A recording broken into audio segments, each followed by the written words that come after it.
presented by Applied Arsenal Finishes and Gunworks. Also, Eggleston Munitions. You can check them out at egglestonmunitions.com for all your reloading projectile needs. And also by Spin to Precision. You can check them out at spintoprecision.com. And also the Range 355 course out of Bolingbrook, Illinois. One of the Chicagoland premier shooting facility that's out there. And anyhow, today we're just going to kind of jump right into it. Shot show this week. As I mentioned before, but this time around just didn't work out for us to be able to go.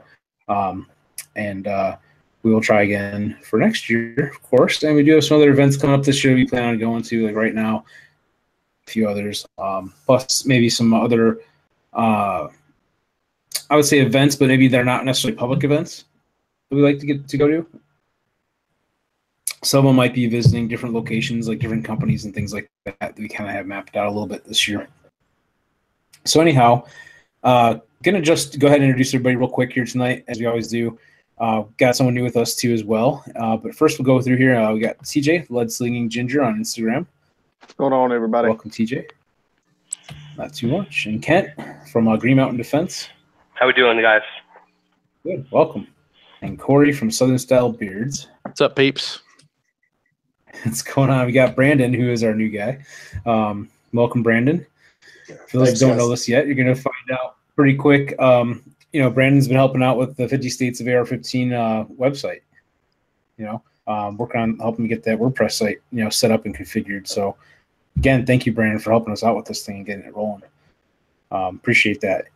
It definitely takes a lot of hands to get some of the stuff done sometimes, and a lot of help, especially in areas that I personally don't have the experience with. I have minimal experience with, and so forth. So it's been great to have the support of people out there like Brandon, for example, who wanted to help out with the project and everything, which is great. Anyhow, I'm just gonna kind of jump into this thing. I was driving home from work today, and I'm thinking to myself about something. One of my friends a while back, I'm not gonna name names. He's someone else who's in the firearms industry. Mentioned something about how there's like no new ideas in the firearms industry, blah, blah, blah. Everything's just a regurgitated idea of something else or this or that. I started thinking about this year, kind of since, we're not at SHOT Shows, we're not at the ground level looking at everything that's going on. We're more right now kind of seeing what other people are seeing and producing content on and so forth. And one of the things I'm going to kind of start out with is my analogy that I kind of have. And I don't want people to take this the wrong way, but comparison, analogy, whatever. Kind of like in some sense, the firearms industry reminds me of kind of like the restaurant industry, sort of, or like the food industry. You got like your gourmet stuff and you got your fast food, for breaking it down in just two basic categories. In the fast food, you see a lot of stuff that, is kind of like, I was going to say regurgitated or reformed. Same ideas that maybe been around for some time, but reorganized in a different way to make it something new and, bring out some hype on it and so forth.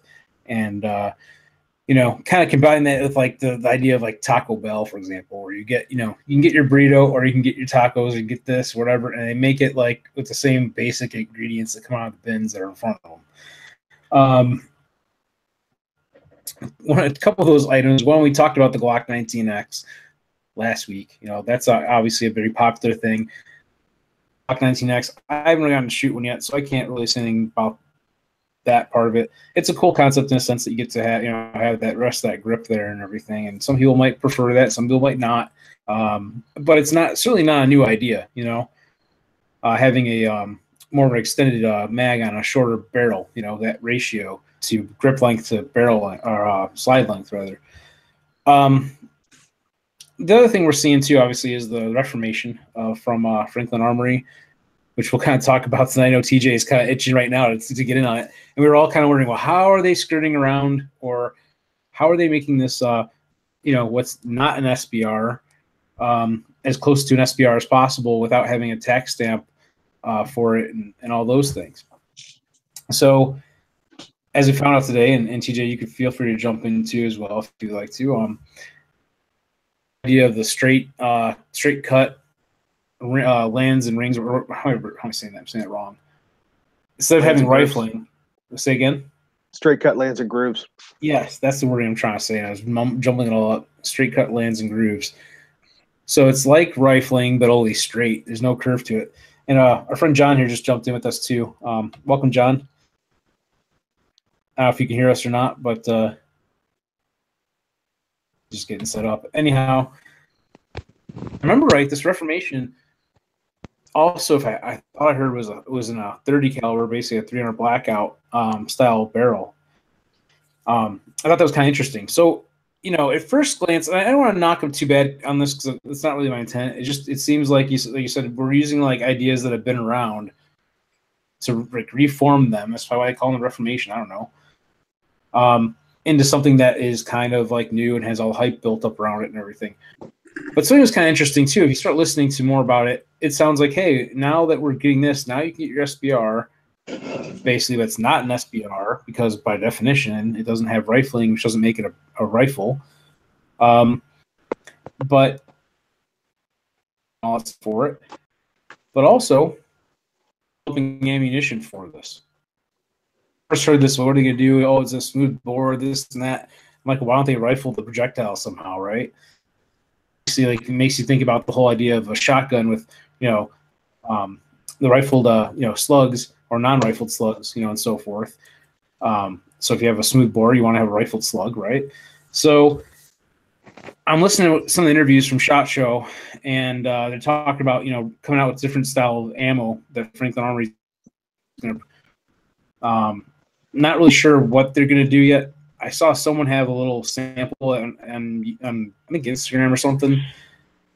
Little fins behind it, something like that. I don't know myself. There's probably some like a Nerf football, exactly, to help stabilize it in some sense without having to have it, stabilized by the rotational, part of it. So basically, what you have here, if you don't have the Nerf football rounds with 300 black, and I'm going to be nice. You've got 4 MOA at 50 yards with regular ammo. Right. So I'm gonna say 5 MOA minimum. All right, fine. And then you've got the binary trigger, which means you can miss everything twice as fast. It's fantastic. That's the other part of it.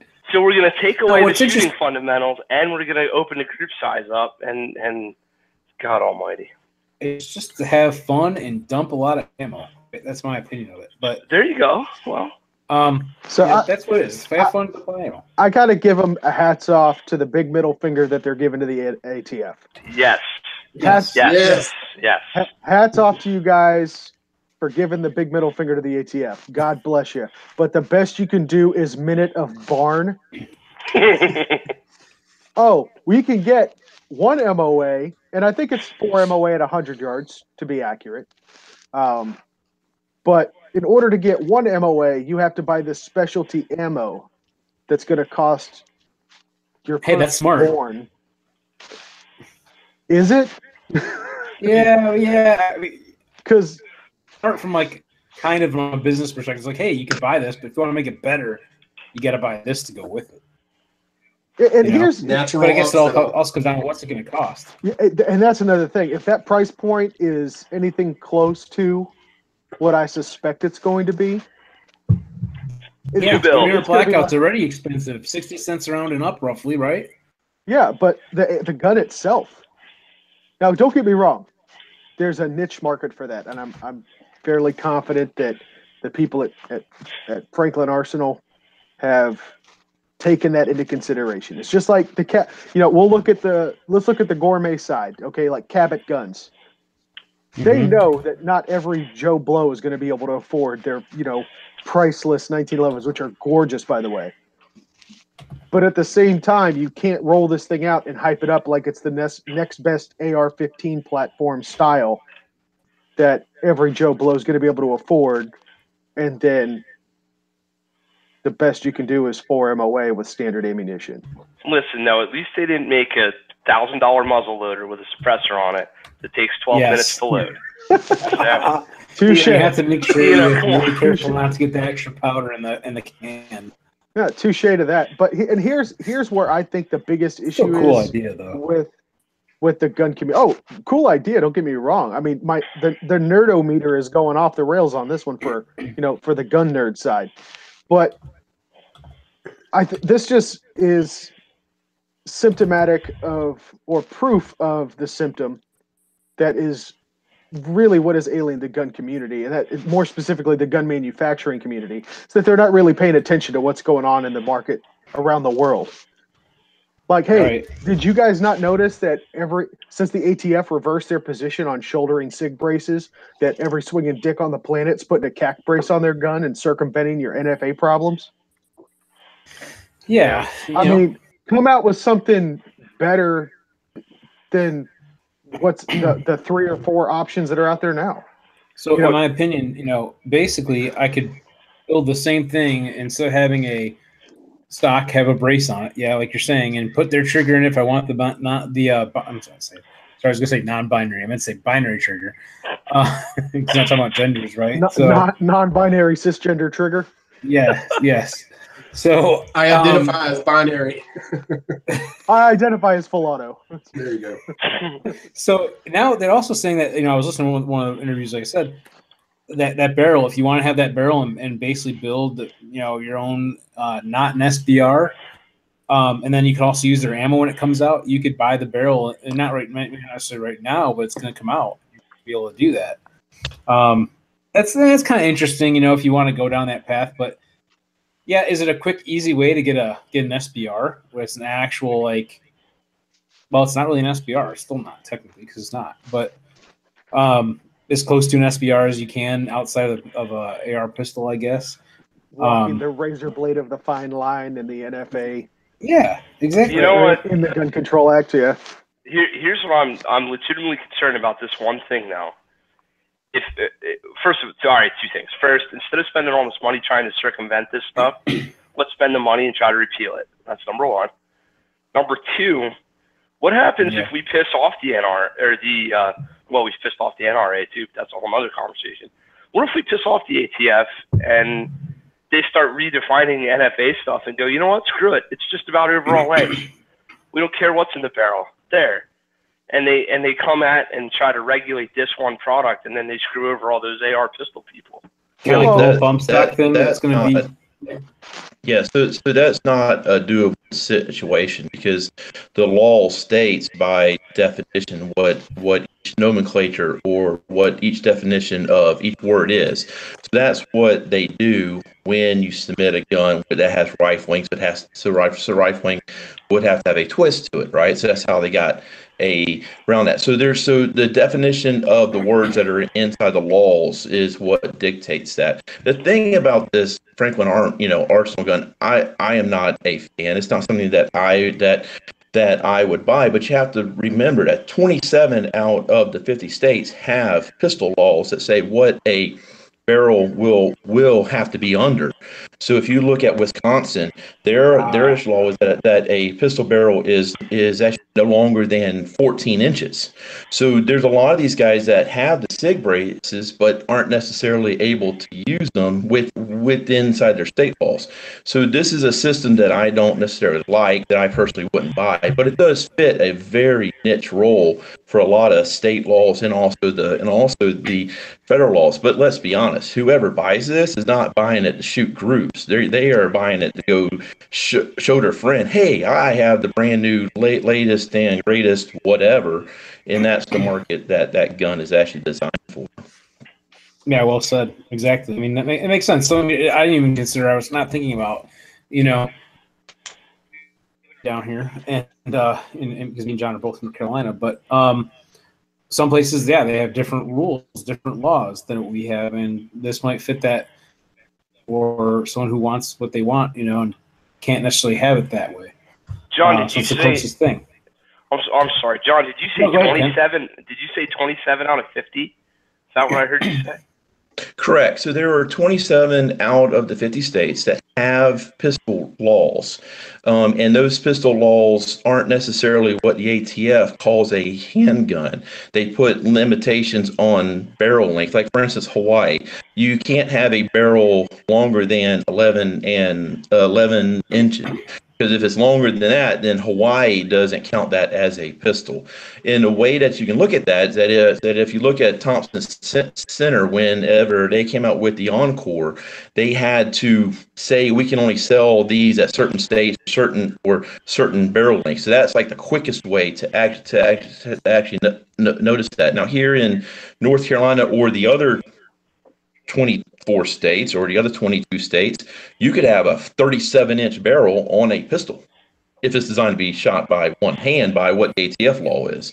So there's 26 states that look at it from their own point of view. Interesting. Thank you. Not something I considered at all.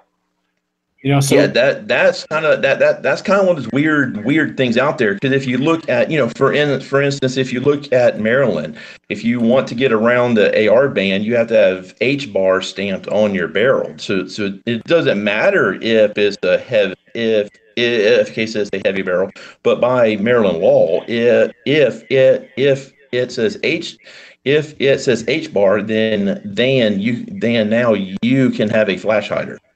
It's just the way their law is written.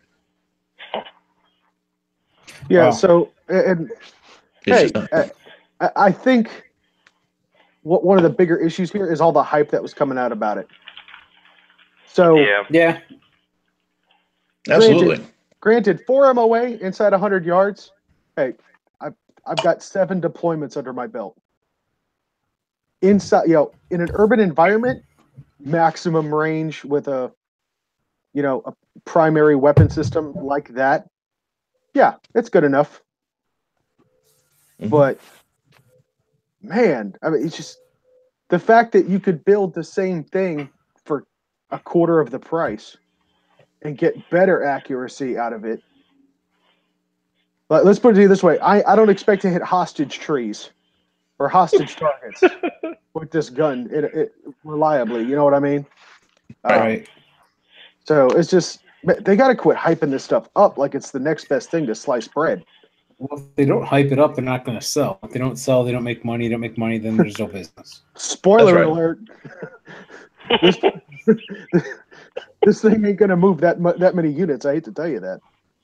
Yeah, I mean, I certainly can't buy one. I mean, if I wanted one just to add to my collection for fun, the price range is just not there for that. Yeah, and I think, I think John hit the nail on the head with that one. It's going to be a safe queen. It's just like a Desert Eagle. Guys are going to take it out to the range once in a while. 9 times out of 10, it's going to be in that collection. True. They can say, "Look, guys, I've got the Reformation," and I do have to say, kudos to them as well for the slight nod to Martin Luther for the Reformation with the Catholic Church. That's I see what you did there, and I like it. 10 points for the Lutheran reference. Nice work. Hey, did you really just assume my religion? Are you serious?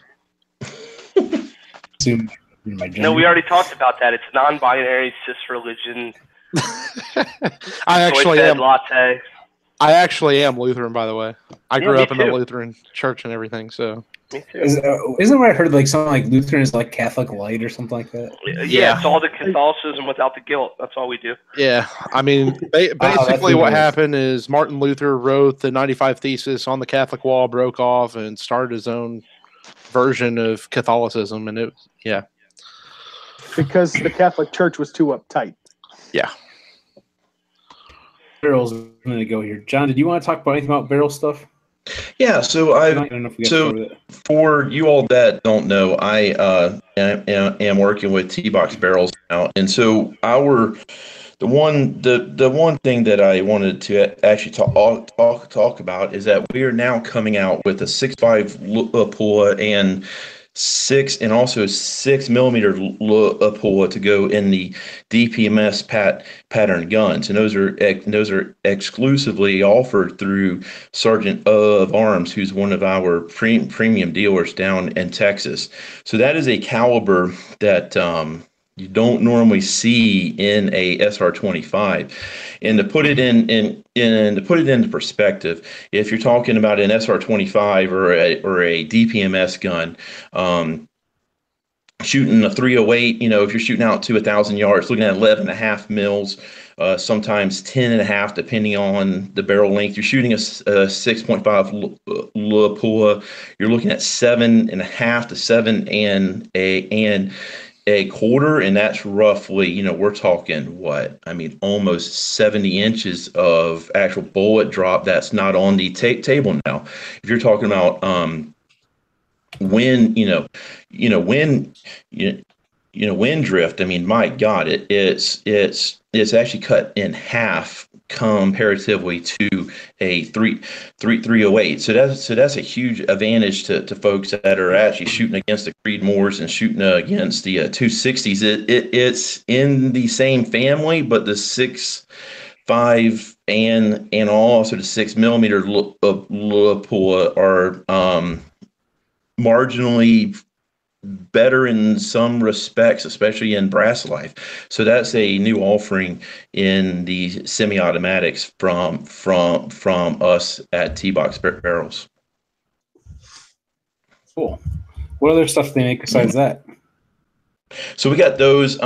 We've changed our lead times are pretty hectic, but we are coming out with we have some more 6.5 Grendels that are coming out. We also are doing the standard 308s and the Creedmoors and all of that, and we should have a drop in our lead times probably around March to improve it, because right now we're about 12 weeks out, so we're shooting for March to be able to get it down to around 6 weeks. But we're also going to be able to stock all of our dealers so they are able to move them. So that'll be a huge help. Awesome. Pretty cool. So what else we got? We can talk with Brendan a little bit too about the website stuff if you want. All right, yeah. You want to jump in and tell them a little bit about what we've been working on? Yeah, well, I guess the story is I was listening to another podcast and you were doing your, explaining about it and everything. And I was driving home from work and listening to that podcast, and I was like, I love guns. I love websites. I need to help this guy out. So, oh yeah, We Like Shooting show. Yeah, the We Like Shooting. So, I messaged you on Facebook and got up with you and been helping you set up some of the stuff on the site and did some images. We still need to do some more images. Contact form, I think, is the next thing. We're probably going to do some other WordPress stuff and WooCommerce stuff coming up, it sounds like. But yeah, it's a lot of fun. I mean, I'm a gun guy, I'm a web guy, so the fun WordPress stuff on my own in the side time, because I don't get to do the fun stuff in my day job. So I got you. No, that's cool. I know one of the things we were talking about too is adding maybe an online catalog or something for some different items. I'm thinking about I don't know if I mentioned this before or not, but to help fund some of the projects like the 50 States of AR-15 project, I'm pointing over there because all the rifle cases are over there. But some of the items that I have that maybe I have extra that I don't need anymore, that I maybe did a review on, or something like that, or some of my own creations possibly. Just having online catalog set up for those items. A while ago I was doing some brass art, for example, casings and making crosses and flowers and things out of brass just for fun because it's art. And now we talked last week about the CNC stuff and the 3D printing, and we have a 3D printer that's on order, and hopefully we can get that up and running and get it operating properly, and making some cool 3D printed items, and maybe even from those 3D printed items creating a mold or something like that to make to replicate some of these things. I don't know yet, but kicking around a few ideas. I know I posted up on Instagram the rifle stand that I kind of designed. Did that in the evening, just playing around with that software for Fusion 360. So add to the website at some point too, as well, like I mentioned. And Brandon's definitely gonna be helping with a lot of that stuff. So yeah, thank you again for that. Yeah, so Brandon, what kind of stuff do you do as far as shooting? What's your background in? I'm really kind of new to guns. I mean, when I met my wife, her and her dad shot IDPA and pistol competitions and stuff. Now I didn't have an aversion to guns, but I just never could afford them. So luckily I bought my first pistol, Ruger Mark 22, right before I got married. So I shot the hell out of that thing. Still love it. And then got a Mosin from there, and then now it's military surplus stuff. I'm loading some M1 carbine on the Dillon 650 here, and I'm also working on a CZ75B to do some USPSA competitions and 3-gun hopefully coming up. So like my CZ clone that I did in the black and white. I love how that thing shoots. I'm thinking that I want to start using that for my competition pistol now. Okay, well, yeah, you know. And I gotta say, I love that picture. I still love that picture of your white pistol on the green bullets, man. That was awesome. So, some more stuff like that. It's still sitting here waiting to be loaded. So, another thing that I started out a couple, probably 2 or 3 years ago is AlabamaGunTrader.net, and it's kind of like a free, only for Alabama residents. Buy, sell, post for free, private people in Alabama. Yeah. So there's people down there that listen to this. I don't know. Maybe. We'll see. So, but and then I've got a couple of ideas coming up to do some microcontroller stuff to automate the 650. Cheaper case feeding and bullet feeding options as opposed to paying $200, $300. Kind of make it yourself stuff for a lot cheaper. And yeah, but we were talking about that with the 3D printing stuff. Yeah, some of that. I haven't gotten into the 3D printing stuff just yet. I know we talked about it a little bit later, but I'm more of the microcontroller, little circuit boards that have all the sensors and counters and turn this and on and, all that stuff. So that's cool. Nice. Brandon, awesome. I'll give you mad nerd points if you can figure out how to do it with a Raspberry Pi. I thought about it. I really did. I was like comparing my other one. I'm going to be using the Arduino and the Feather chips. I'm a little bit more familiar with those. But I did look at the Pis, and the Pis are a lot cheaper, but it seems like more hassle, more setup. I don't have as much time. I'd rather throw a little more money at it than time. So. How dare you speak ill of a Linux kernel that way, my friend? No, okay. Well, I don't know as much as you, apparently, so that's cool. But I wouldn't be opposed to trying it with the Pi. I'm just more familiar with the other one. So I've heard of this Arduino stuff because I've been doing a lot of, little like researching, watching videos on like CNC programming and whatnot. And I'm like, I don't know much about it yet, and I'm interested in learning more about it. I've heard the term Raspberry Pi, though, the controller and whatnot, but I don't really know how that all works at all. That's all new to me. Corey, you can't eat this Raspberry Pi. No, it's not a pie. Yeah, sure. Make fun of the fat guy. Yeah, speaking of that, we're trying a new diet right now, too, by the way. I posted on Facebook about that. It's day number 3 of like this low-carb diet thing, and we'll see how it goes. How's it going so far? Not bad. I guess it could be worse. Like I like this morning, at my job, like we had people bring in like donuts and stuff, and I'm like, damn, day 3, and it's like I guess because it's like you're dieting that, you're more susceptible to like, hey, there's donuts there. Oh man, having that in front of you, but versus like, hey, I can have a donut anytime I want. Right? Yeah, so I mean it's a little different. It's just one of those things, man, because now it's on your radar to actually not have, and so therefore you want it. It's just exactly. So I'm like, I'm not even going to look at the box. I'm like, we won't even acknowledge that they're here. I'll send you a 5-pound jug of sunflower seeds that you can munch on while your boys are eating donuts. Hey, by the way, we had a couple comments on here. We have a few people watching out in on YouTube, and of course we also are on gunchannels.com as well as at gunchannels.com/BigGunner81. You can also do live chat on there. Gunchannels.com is basically a 24/7 place you can come to chat with other people about guns and things, and it's like the Facebook of the gun world in a sense. That's how I kind of sum it up. But we have a couple comments over here on our YouTube live stream. We've got Rambo1911 says, "What's up?" And Patriot in the Dark says, "Hey guys, finally got to watch last week's over. Really good." Well, I appreciate that. Thank you for the good positive feedback. We had a really lot of fun last weekend for sure. And also want to say hi over to on Gun Channels to Bob, who said hello. He's sitting there watching as well. I know a lot of people are out at SHOT Show, like we were talking about earlier. Some of the stuff that's been released and so forth.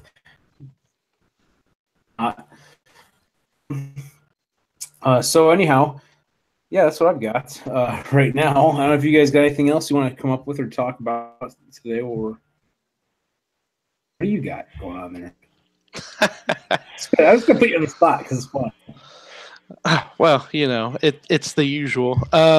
Right now with Southern Style Beards, we got the dimensions over to a label guy today. We're also looking at ordering. They're like bulk pack of combs, but we're seeing if they can actually like brand our logo onto the combs before we purchase. What material are they? They're wood. Oh, you can get them done beforehand. That's a great idea.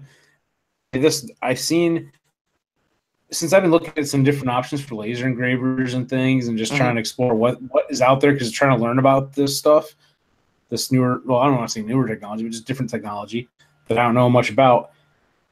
Engravers, laser engravers, you can do things like wood. If you're looking to put like a small logo engraver that does like just like woods and like papers and stuff, like real soft materials, $100, and like a logo that's like anywhere from like some will do like an 1.5 inches by 1.5 inches logo, which is pretty good size, something small.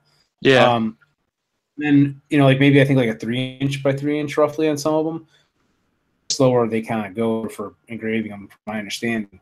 Yeah, I thought about just getting one to play with, just cause it looks like it'd be a fun thing. But if you can't get them engraved that way, you might be able to just do it yourself if you wanted to. Yeah, I'll have to look into that. That's kind of cool. Another option might be just get your logo made into an actual brand and just brand it. Yeah, I've looked at that. Burn it. Yeah, I know. Like the combs, they've got different kinds of combs. They got bone combs. They got plastic. They got wooden. They've got a bunch of different kinds. They have different sizes. They've got wide teeth. Thin teeth. They've got it all. So that's where we're at on that right now. So kind of eager to see how that plays out. Got a little bit of a marketing thing too, possibly, that we can look into. A buddy of mine that's over on Southern Style Beard's Instagram page, he's getting ready to travel outside the country and go to Thailand here, and can possibly do some marketing for me. Does he have a beard? Yeah. Oh yeah. Yeah. He's got one of them really nice styled mustaches, really nice style beard and everything. So we might be able to send some products to him, and he's going to take some really nice photos over in Thailand for us. So that's something we're looking into as well. So hopefully here within the next week or two, we have some more info on that. And then, I ordered a rifle the other day for this year's hunting season. I ordered a Remington 783 270 Win Mag. Cool. I got it off Sportsman's Guide. It's around $300. I think if you're a member of Sportsman's Guides, you can get it for $15 off, something like that. But the rifle, if you have it shipped from Remington, sorry, my dryer's going off. It's always the dryers. I know. I said last week, and whatever it was the week before. Yeah. I think it was shaking my desk, but you guys couldn't hear it. Yeah. So with Remington, I know if you order that rifle off Remington, it's $400. So I mean, it comes with a scope on it. The scope is kind of low end.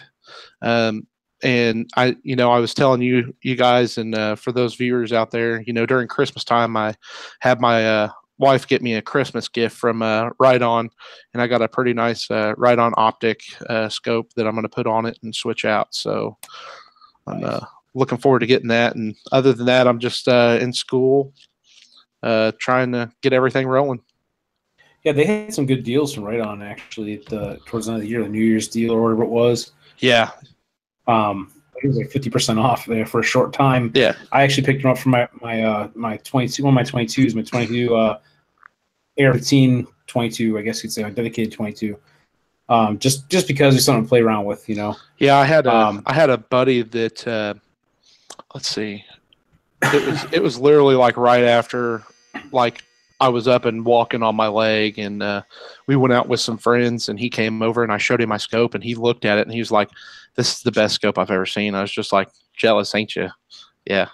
So I mean, you know, with different companies, and I think it's not just like, you know, not a lot of companies do this, but you know, some companies do, you know, very limited deals and limited throughout the year, and this just happened to be one of Right-On's best deals, and I picked it up really, really good. It's a $500 scope. I got it for $250. Yeah, it's a veteran-owned company too. Yeah, our friend Brady, you know, we've had him on the show a couple of times. I think, and you know, it was part of the 50 States of AR-15, of course. We have for the Arizona, of course, and we have it on the Arizona rifle. One of their, I forget what model it is. I want to say it's a Mod 3 something.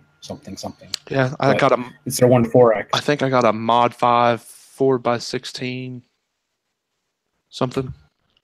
Yeah, I can't remember these numbers. These numbers are complicated. I mean, it's like in numerical order, and they get like it. Yeah. Yeah, I forget what it was, but anyways, yeah, it's I think mine was a 4-7X, but it's a rimfire scope, so it's not like, you know, like the high end like stuff that you have. I mean, I say high end. It's the clarity is very nice on it. I can't wait to go try it out and everything. Really kind of give a full review on it, but it's not a centerfire scope, you know, so it's not meant for that. But definitely a nice optic, and they also have a new mount too. They just started selling.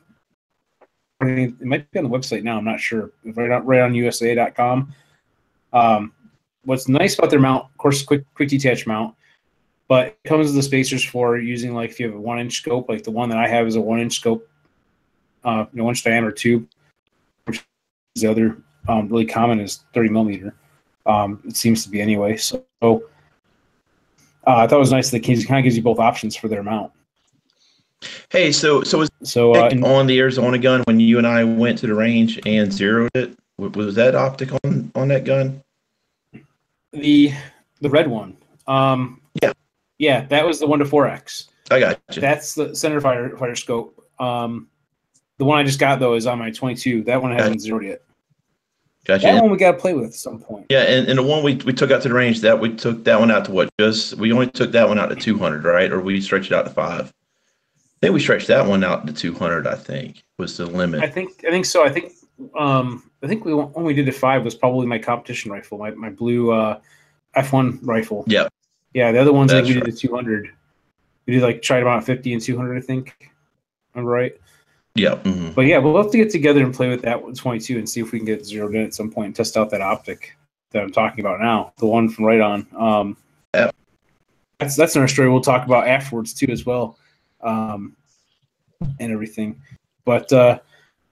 Anyhow, a lot of great different optics companies out there, by the way. Too. I mean, we have a couple different, you know, things. Like I've got a Vortex, a Lucid, Right-On. You know, nothing's wrong with any of them. I've been happy with all my purchases with optics. Forth, I do have one red dot that just failed on me from Adaball. That's going to be getting sent back for their warranty here pretty soon too. But everything else that I bought as far as red dots and optics, I haven't had any problems with. Several different Bushnell TRS 25s just because they're really cheap. You know, I think there was a deal not that long ago that I found somewhere, probably on gun.deal or gun.deals, whatever it is. It used to be slickguns.com, but that website's gone now, or they just changed their domain name to gun.deals. Honestly, the last one I picked up was around $50, maybe with shipping or plus shipping. I don't remember.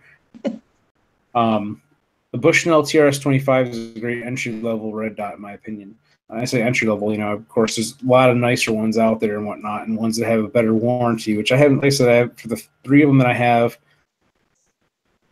had any failures where I had to worry about a warranty with them, honestly. And they're cheap enough that it's like, to me, it's not that big of a deal if it lasts several years and then something happens to it, maybe. But having a longer warranty is definitely nice. Well, I mean, there's a huge market in, there's a huge market in the optics world for rifles that never get shot, and that's where a lot of these optics go to. That's true. So that is a gigantic market for optics and for the gun industry, just like we were talking about 30 minutes ago for guns that never get shot. So I mean, that's a huge market. So that's why you see a lot of this. That's why a lot of folks say, "Man, I have had this $50 optic for 25 years. How many times have you ever used it? Never." And that's why it's been great. So I mean, that's a big market there. That's a valid point too. I will say though, the one Bushnell TRS-25, I used it quite a lot. Like 2 years, I was going like almost every weekend to the range of my AR. Almost every weekend, or at least every other, and doing competitions with it and stuff. And I ran that red dot until I finally got into getting the Vortex 1-6 that I bought.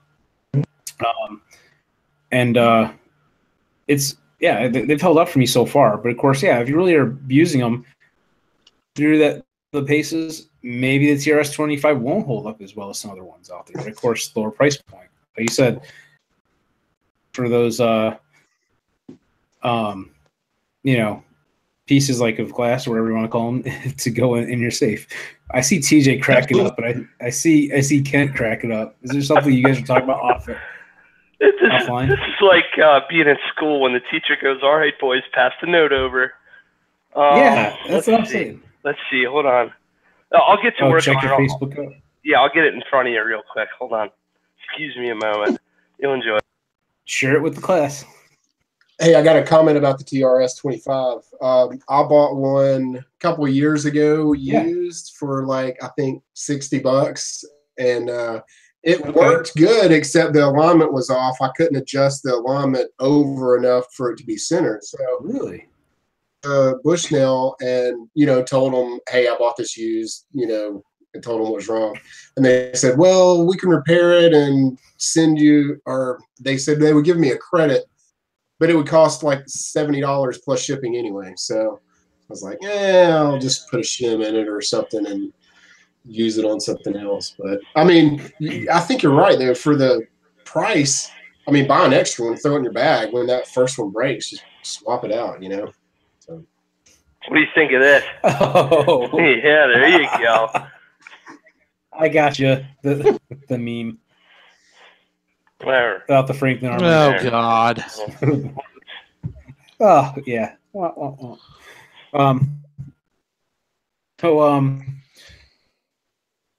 Put it on my shotgun for a little while. Problem I had with that was not necessarily the optic itself, but the mount I was using. So I was using a riser with it. Never clamped tight enough on my shotgun not to slide. So I ended up having it where it would eventually just loosen from the recoil. I'm not sure. I just kind of gave up on that altogether. So let's take it off there and use it on something else. And but I've got one on my 22s. I've got one on my PCC right now, just for something to use temporarily. And what's the third one on? I think the third one's on another rifle that I'm testing it with. I don't even know. Sometimes I just use them just for a cheap optic to throw on something, just to go out and test out a rifle, and see how it functions and have some use. Basically. I'm not saying, by the way, that I would use the TRS-25 like on your life or death scenario type rifle necessarily, but I mean, that's not what it is designed for. It's designed to be owned, exactly, and for someone to use it, and when it breaks, you just throw it away. I mean, that's just what it's designed for. Yep, and I agree. If you want to get something like that, you can get like maybe an EOTech if you want that. I like the EOTech reticle, of course. Speaking of that, I was at a gun show a couple weeks ago, and I had seen the EOTech, their 1-6, scope. That's Right. It shot like a couple years ago when it first kind of came out. Before I think it was. Now I see the gun show, for sale. I'm like, man, that's a hard pill to swallow at $1,000. It's nice quality, no doubt. It is, but it's for like something similar, from like Vortex or something to jump into the. Is it worth like the $700 price difference? I'm actually literally trying to make that decision right now. I'm looking at a 1-6, and I'm looking in like the Trijicon AccuPower, not the AccuPoint, the AccuPower line. I'm looking at, primary arms. I'm looking at Vortex.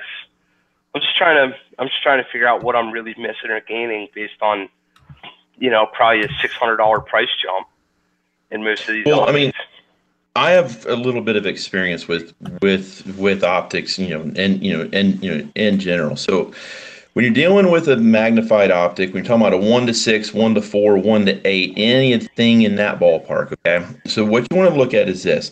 Do you need it to be illuminated? And if it is it daytime bright? If it's daytime bright, you're going to be paying for it, period. It is very hard to get a magnified optic to get the right brightness, like an Aimpoint or a EOTech or a MRO comparatively to a 1-6. So that's what you're paying for. The other part to it is that if you go with like a 1-4, let's say, don't get one with a reticle that has a unit of measure, kind of like a BDC or one in MOA or mil, because it's a horrible idea, because you'll never see the actual measurements, because the field of view is so freaking wide that a mil is so damn small you can't even see it, and you can't range with it, you can't hold over, you can't do anything. So that's where the 1-6s started to come into play, because everybody bought the 1-4s. Oh, this is great, and then like, this really fucking sucks. So they went to the 1-6s, and that's where you can start seeing the reticle. But remember, depending upon how wide the field of view is how small that unit of measure is. Because if it's MOA no matter how wide that field of view is. So the wider the field of view, the smaller the reticle, right? Because it subtends the same MOA no matter freaking what. There. So that's where the money starts to come into. So when you're looking at Trijicons, you're looking at going into the Vortex line, going into the TST line, going into Strike Eagles, going into the US Optics, looking at the Smitten Benders, all of that. They've already done the math to make it work. When you look at the cheaper optics, some Chinese dude just threw it together, and you're stuck with whatever the hell that you get. And that's the difference between $400 and $1,000.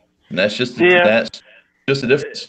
I'm having trouble with the Strike. I went with the Strike Eagle, and I'm having trouble with the iBox on the Strike Eagle, getting the field of view correct out at the further magnification. So for me, how are you setting that up though? What are you using as your base point? Are you using nose on the charging handle, or are you just throwing your head up on the stop?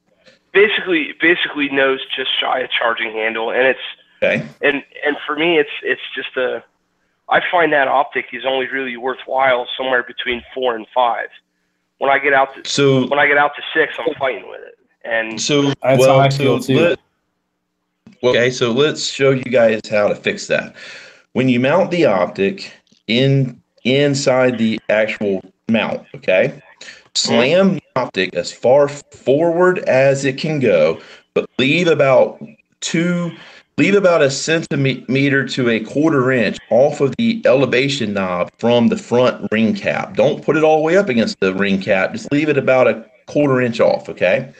And screw it down and get it nice and level.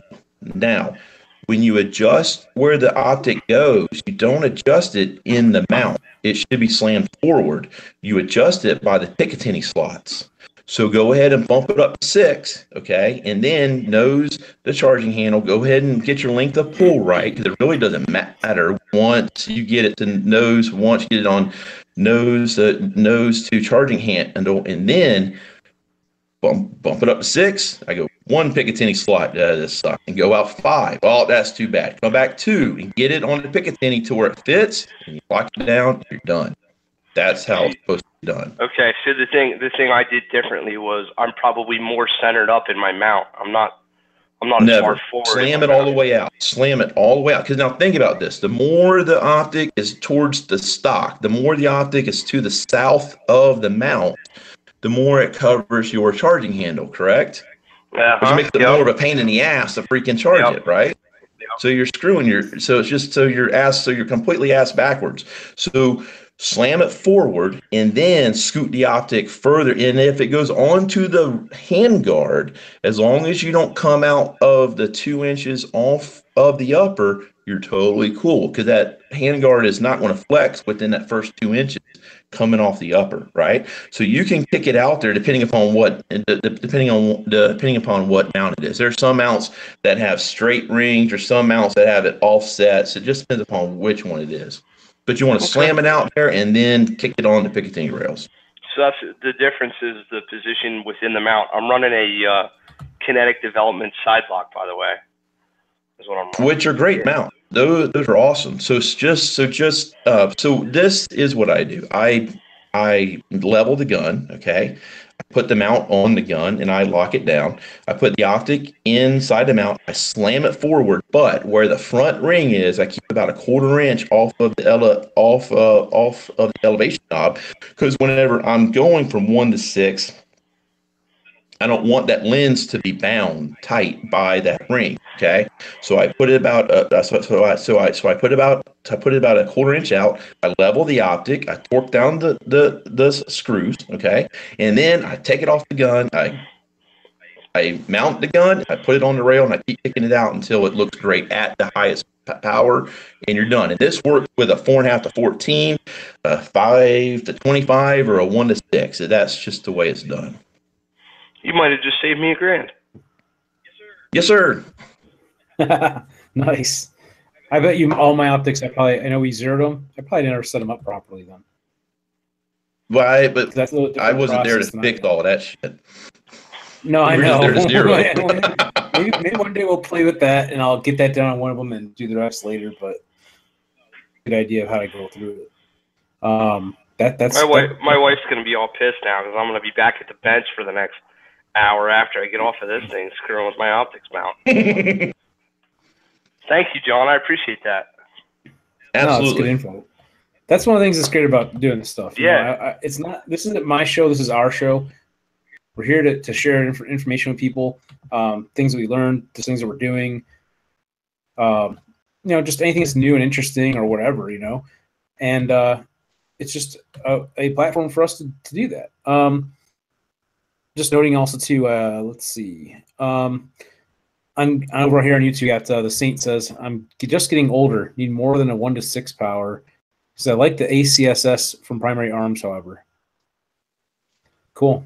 Yeah. I was looking at that ACSS reticle because I was trying to solve this problem and just looking for a different scope with different eye relief. But maybe I don't need it. But yeah, that ACSS is cool. I also like the what is it? The ACOG, the 1.5 fixed power ACOG. That's a sweet option. In it. That looks cool. Yeah, real cool. I had that mounted on hell, I don't know. I had it on one of the guns. But if you look at that reticle, it's really nice, because it's got the donut of death, and then it's got the straight line on it. And a lot of guys that were in the Marine Corps or were in the Army, and they actually look at that and they're like, I don't understand it. Well, that top of the line is the 300-yard mark. The bottom of the line is the 600, and because it's a 1.5, so it doesn't have a lot of magnification to be able to have to be able to range estimate with. So that's the beauty of that 1.5. That you zero it at 200, you have a 300 and also a 600 hold. And of course, anything between 2 and 600 is a guesstimation, because it's a 1.5. But it's an awesome optic. By the way, now you can get more ammo instead of a scope, Kent. Oh yeah. Oh yeah. And, Yeah, so that's how it works. And I was thinking about that today. By the way, I finally got my Century Arms rebate from buying my Raz 47.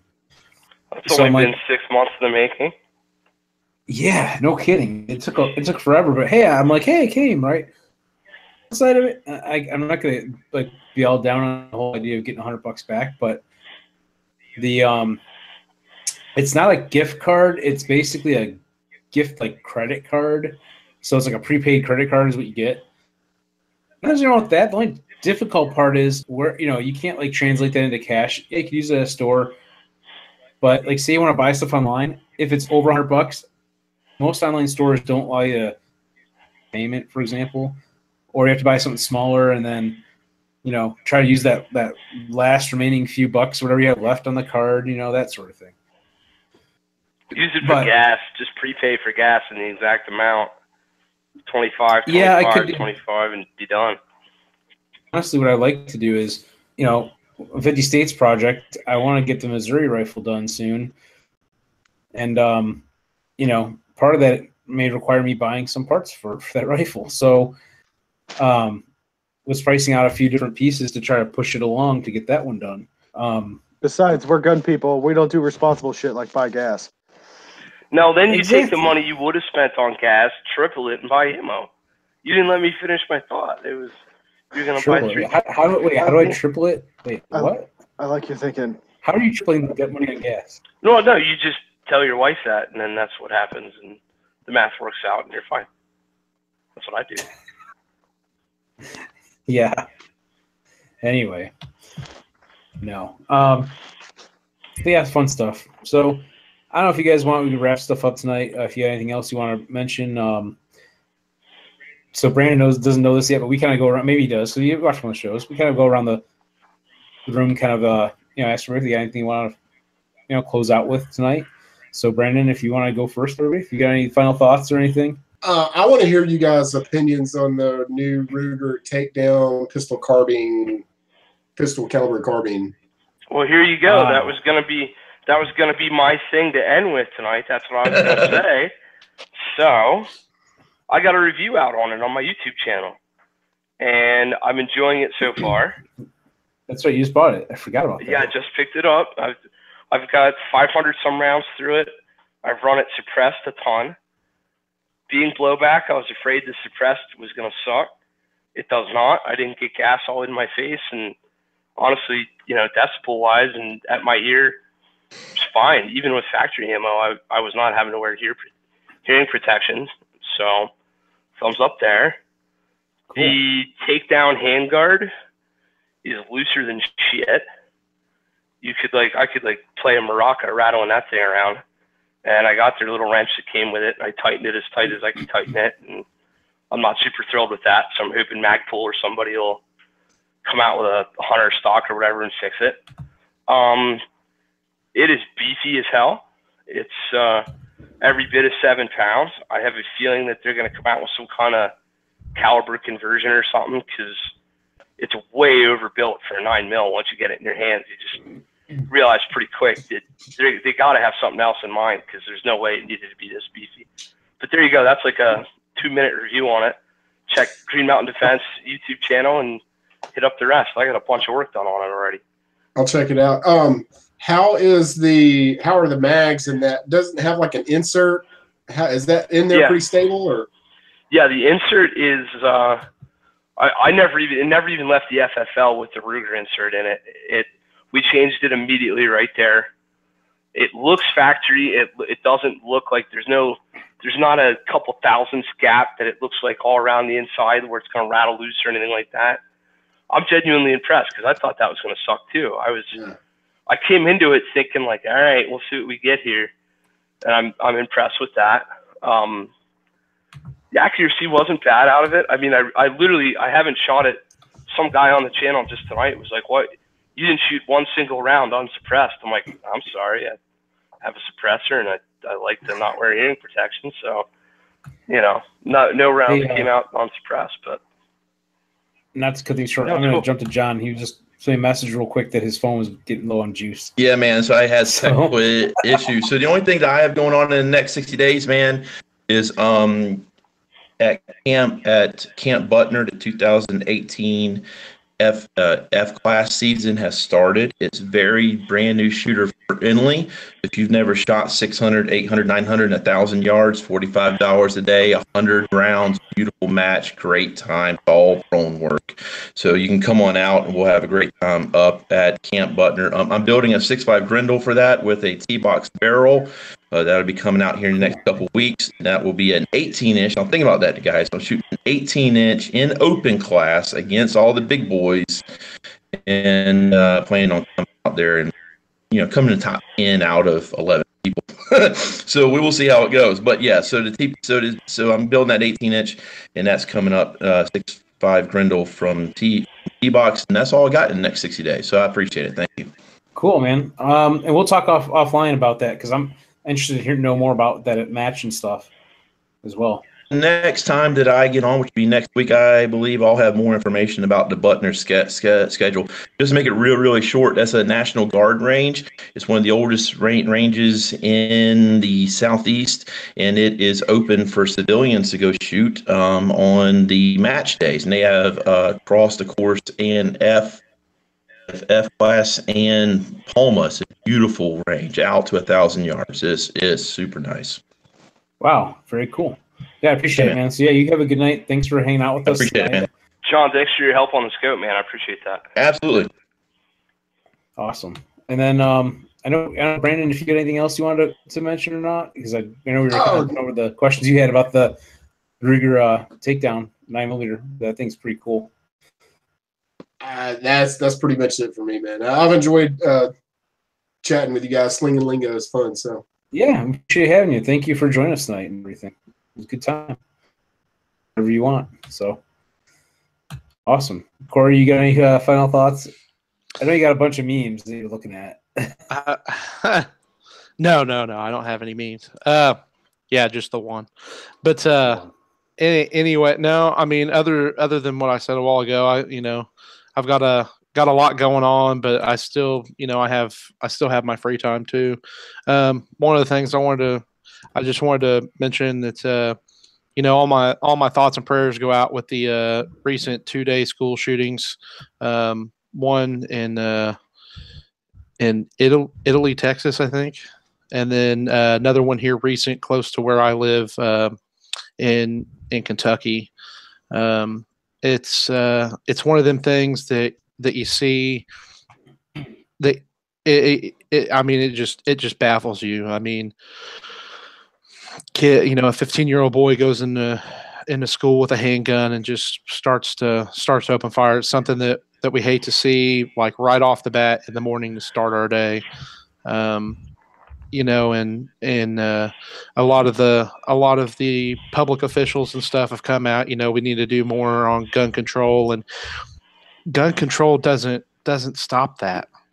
And it's my thoughts and my prayers definitely go out with the two young 15-year-olds that were killed, and the families, and also the 15 others that were injured. So just a horrible day in the news. Looking through things. So I can't comment on it because I don't. This is the first time I've heard about it. But yeah, it's been all over. I mean, my favorite news source is CNN. So this just happened today. Yeah, it happened this morning. There was working got this also up and didn't watch the news or anything, so I didn't there was one yesterday in Texas, and it was Italia, Texas, maybe. But no, the one it's Italy, Texas. Okay. You were right the first time, Corey. Okay. Yeah, I knew there was one in Texas. I couldn't remember the name, but this one in Kentucky, Marshall County. Just one of them things, when you turn on the news at 8 o'clock, 9 o'clock in the morning, and you see it, school shooting at a high school, and it's actually done by a 15-year-old boy. It's heartbreaking. Wow. Damn. Yeah, that's a real shame. I don't know.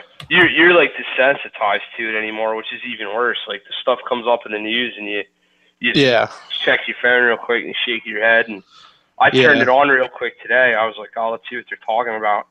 And just like you said, I mean, I'll try not to like go on a swearing tirade here. The bodies aren't even cold, and we're using it as a political agenda, and it just absolutely effing sends me, man. I mean, those kids are people's children. I mean,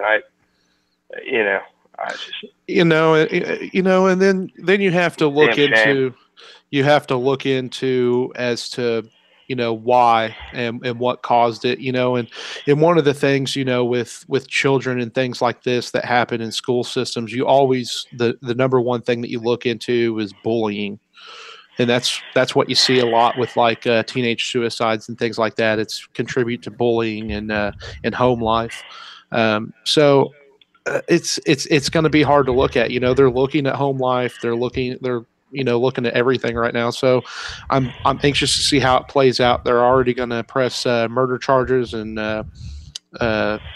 first degree murder attempts and things like that. And I'm just really sticking close to the news on this one since it's very close to where I live. So how close exactly?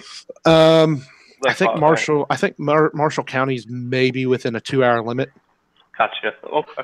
So it's not too far. I live in New Albany, right over the Louisville River or the Ohio River from Louisville. So, I don't know. TJ might even be closer than I am. I don't know. No, I think you're closer on that one, man. Okay.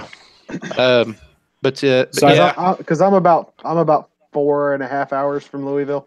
Oh, okay. All right. Yeah, it might. Yeah, it's probably me then. But so, yeah, I don't know if you just kind of going along here. I know we left off with wrapping up. Sorry about that. I just wanted to. Okay, I was hearing that in the background. I know that was Kent's, probably. But yeah, my dogs are pissed. Oh man.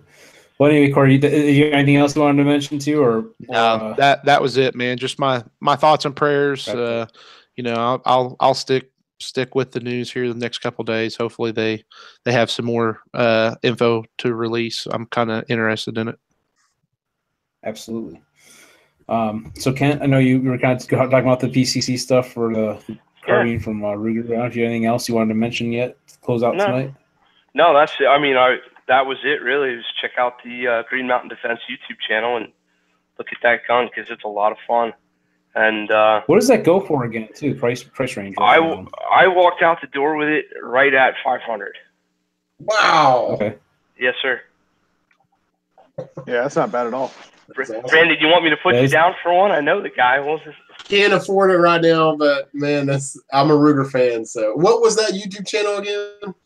Green Mountain Defense. Yeah. Yeah, man. Yep, there you go. Yeah, thanks again, Kent. And then TJ, I'm sure you've got some words of wisdom to wrap up tonight. Yeah. We didn't even talk about your rifle, did we? Yeah, no, we didn't do that. But so this I remember what we talked about off air and what we did on there. Yeah, this was off air, but this is the newest addition to the collection. Ruger American Predator in 308. This topped off with a loopholed optics. And your wife picked it out. Yeah, wife actually did pick it out. She was the deciding factor. So those that have seen previous, airings of the show know that one of my goals for the new year was to shoot more long range. So I was debating between that and a 4570. 4570, which we know, while it has the trajectory of a basketball, is capable of 500 to 1,000 yard shots as long as you know your rifle and your ammo. But showed the two guns that I was interested in. Wife ultimately picked that one out. It was our anniversary. So she was like, I like that one better. I said, okay, we'll check this one off the list and we'll come back around to the 4570 later. But it's topped off with a loophole optics, 3-9 power in mill red, actually. So this will be my first mill scope, not MOA. And yeah, my local range here, we've got capabilities out to 500 yards. God willing, we'll have 1,000 yard range there soon too. But yeah, it'll certainly do the 500, no problem. Just gotta load up some ammo, and get my load development dialed in for it, and we'll be good to go. So Cool. But yeah, I mean, just as far as just parting things, just to touch on what the shootings that Corey mentioned. I really hate to be that guy, but I'll be that guy this time. I mean, whether it was bullying, and as a person, from what I understand, the kid that was doing the shooting was a band kid, and we all know stereotypically those kids are picked on. They're social outcasts to a certain degree. I was a band nerd in high school and middle school. I know. No. Oh, absolutely, hell yeah, man. No, yeah, I'm actually quite musically inclined. Thank you very much. Played the That's clarinet. cool. He did. Yeah. The pan flute. I was a flautist, but kiss my ass, Corey.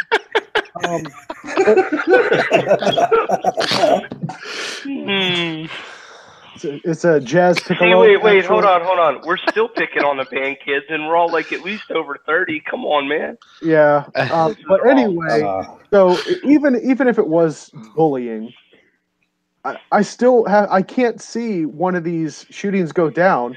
And while everyone's talking about gun control, I'm the one going, hey, what happened to when parents used to be parents? Yeah. I've got 2 kids myself. And either if they're picking on someone and being a bully, or if they're being bullied, I know about that shit. Yeah. I find out about it because I pay attention to what my kids are doing. Yeah. And because you've hacked everybody's Facebook in the world. Yeah, I wish. I sorry, no disrespect, Rick, but I wouldn't be doing this every week if I was that good. Yeah, I got you. But probably because I'd be hiding from the FBI. Hashtag Snowden. Anyway, but yeah, it's like you look back in history at all these school shootings. There, let's go back all the way to Columbine. Mm-hmm. Those little assholes were building bombs in their parents' basement. Yeah. What kind of parent doesn't know their kids doing shit like that in the basement, right? So, the point I'm trying to make is that parents, you guys, there is such a thing called the Youth Handgun Safety Act. Any adult that knowingly leaves a firearm within reach and access to a child, in this case, anyone under the age of 18 who cannot otherwise legally possess that firearm, is equally culpable for any accidents or incidents that might occur with that firearm. Why are we not hearing about these parents getting locked up for their negligence? That's right. Yeah, I mean, right. They're So either he was being bullied and the parent should have known about it and squashed that shit as soon as they could have.